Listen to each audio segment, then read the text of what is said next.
jawatan kuasa pilihan khas ni sepatutnya ahli-ahli parlimen, cabang parlimen. Kalau tidak, tak payahlah panggil jawatan kuasa pilihan khas parlimen. Panggil saja jawatan kuasa Azalina. Kecewa lah kan. Saya cuba cari apa perkataan yang sesuai untuk menggambarkan perkembangan mengenai RUU, pemisahan peranan AG dengan pendakwa raya ni kan. Kerana isunya itu jelas, dan isu itu bukan saja kami pandai-pandai sebut. Isu itu juga adalah isu-isu yang dibawa oleh civil society, pertubuhan bukan kerajaan, oleh masyarakat. Dan dalam pertubuhan bukan kerajaan itu bukannya semua kumpulan yang Anwar Ibrahim suka kata liberal ni. Termasuklah ABIM di dalam itu, termasuklah IKRAM, termasuk pertubuhan-pertubuhan Islam tau. Yang kami sepakat mengatakan bahawa kalau kita teruskan dengan draft yang sedia ada, dia akan mengulangi kesilapan yang sama. Kita mewujudkan seorang yang sangat berkuasa, yang tidak bertanggungjawab dan tidak boleh dikawal selia kan. Jadi isu itu jelas. Walau apa pun pusing kona kiri kanan yang Datuk Seri Azalina bagilah, macam-macam lah dia bagi alasan tu kan. Jadi saya menilai daripada ucapan Datuk Seri Azalina sendiri, kerana itu pendirian dia dan juga pendirian kerajaan. Kemudian saya menilai kepada keputusan kabinet untuk merujuk kepada satu jawatan kuasa khas pilihan yang baru, sedangkan jawatan kuasa khas parlimen sedia ada tu memang itu tugasnya. Bezanya jawatan kuasa khas parlimen, hak asasi manusia, pilihan raya dan juga reformasi institusi, dipanggil HAPRI. Hak asasi, pilihan raya, reformasi HAPRI kan. Di dalam itu ada orang seperti YB Roziah yang terdiri daripada 10 orang itu.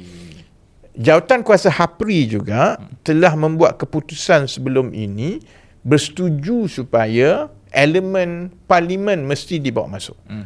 Jadi caranya ialah, maksudnya bagi saya agak nakal lah dan tidak ikhlas lah.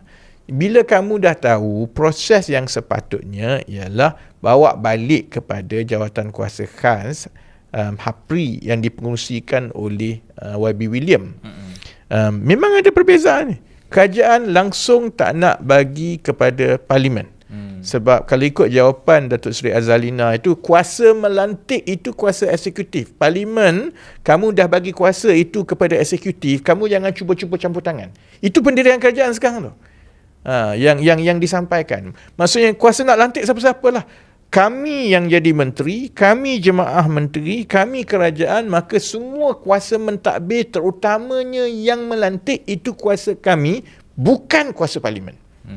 Jadi kalau proses lantikan dan proses pemecatan itu ada kawal selia daripada parlimen, jawapan Datuk Seri Azalina hari itu ialah ini sudah pun melanggar semangat pemisahan kuasa kerana kamu dah ambil kuasa kami.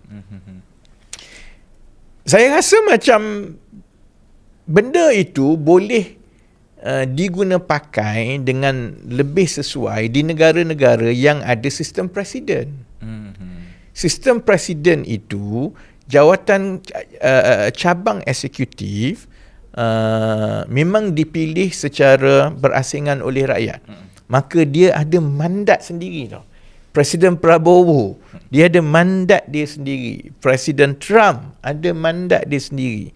Cuma kuasa dia itu diimbangkan dengan satu lagi mandat semak imbang yang diberikan kepada parlimen. Contohnya kan. Tapi kalau dalam sistem Westminster ini kan, punca segala mandat adalah parlimen. Satu-satunya pilihan raya yang ada ialah parlimen. Kalau parti UMNO atau PH ataupun ahli-ahli parlimen yang bukan menteri ini tidak ada atau tidak menang, maka Datuk Seri Azalina tak jadi menteri pun. Kan? Tetapi tiba-tiba bila dah jadi menteri ni, ini kuasa kami, parlimen jangan campur langsung, kan?